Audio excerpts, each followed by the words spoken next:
Lege fietsrekken en stilte rondom de basisscholen vandaag. Onderwijskrachten van het primair onderwijs staken en dat doen ze blijkbaar niet zomaar. Eigenlijk vooral omdat de werkdruk in het primair onderwijs behoorlijk hoog oploopt. De landelijke discussie lijkt wat meer over het salaris te gaan.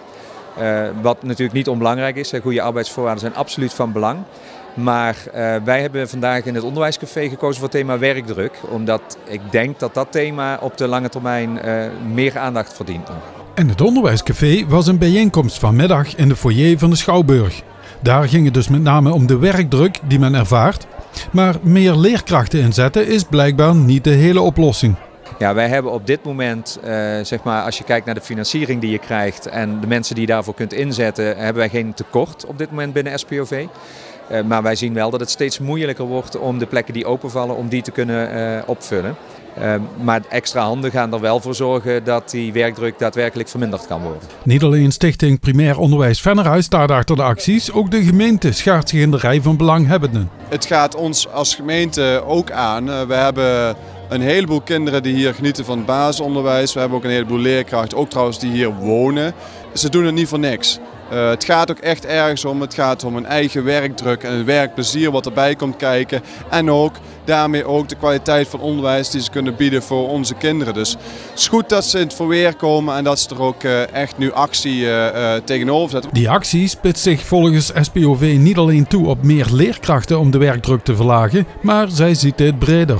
De landelijke vraag die ligt eigenlijk vooral op wat kan de overheid toevoegen zodat wij extra handen kunnen hebben. Dus dat betekent dat je bijvoorbeeld onderwijsassistenten kunt toevoegen. Dat je een leerkracht en een onderwijsassistent hebt waardoor je het werk kunt verdelen.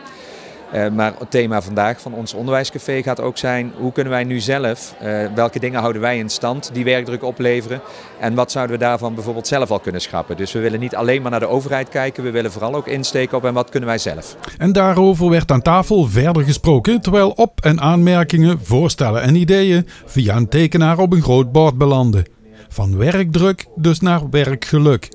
Maar het geluk was vandaag met een aantal kinderen omdat ze naar de film konden. Als hun naar school moeten, dan gaat het niet. Hè? Nu hebben ze een vrije dag, dus ja. En dan neem ik het er maar van. Als jullie onderwijzers nou niet staakten, waren jullie dan ook naar de film gegaan? Nee.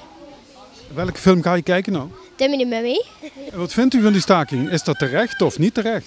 Nou, ik vind het wel zeer terecht. Ik voel wel dat er een enorme druk ligt bij de leerkrachten. En nou ja, dat er inderdaad wel wat minder druk in de klasse mag komen te liggen, dat streef ik ook wel na. Dat vind ik wel dat er veel gevraagd wordt van de leerkrachten. Ja. Hebt u zelf nou vrij moeten nemen voor vandaag? Nee, ik ben zelf gastouder en ik werk vanuit thuis. Maar dat gold natuurlijk niet voor iedereen. En daar was SPOV zich wel van bewust. Al levert dat weer een ander probleem op. We hebben natuurlijk ook wel ouders die hebben aangegeven van gewoon nu zadelen jullie ons met het probleem op. Wat wij wel hebben gedaan is gezorgd dat er in ieder geval opvang beschikbaar is. Het nadeel daarvan is en blijft dan dat dat natuurlijk wel een kostenplaatje met zich meebrengt wat dan weer voor de ouders zelf is. En nu maar hopen dat de politieke deuren in Den Haag vandaag niet gesloten bleven.